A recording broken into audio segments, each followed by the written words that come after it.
welcome to my backyard. My name is Cathy Harris. My website is cathyharrisinternational.com.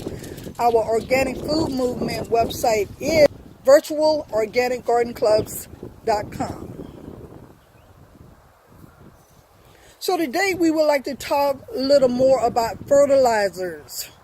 And the reason that I have to use fertilizer in my region is because in Austin, Texas, with temperatures reaching up to 100 degrees for weeks at a time, all the rain actually rains out the nutrients in the soil, and the sun bakes out the nutrients in the soil. So in my region, I have to use fertilizers. But again, a lot of people do not like using fertilizers. All my fertilizers are organic. So if you could get away with not using fertilizers in your gardens, then that's great. But in Texas, I cannot get away with it. I have to use fertilizers.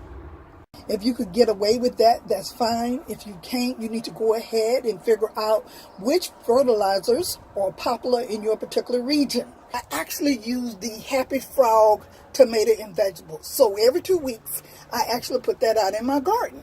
Now, I also put this particular fertilizer out, dry molasses, 3 times a year. It's very beneficial for your soil. Now, what I use also every 2 weeks, I use the Ladybug, John's Recipe. That's a great fertilizer to use on your raised bed garden in my particular region. Now, I also put out a little seaweed. I kind of rotate the John's Recipe with the liquid seaweed. Now, seaweed is extremely important to help your food grow. They have it plus iron here, and they have the one without the iron.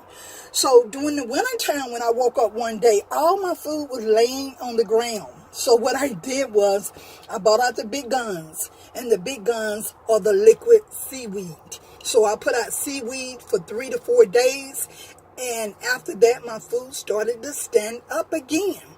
So between the liquid seaweed and the compost tea, you're going to have a great fertilizer for your raised bed gardens. This is called compost tea. It's one of the best fertilizers out there. And all you do is dilute it halfway with water and put it on everything in your garden. Compost tea. So if your plants aren't doing well, you need to give them a big boost of compost tea.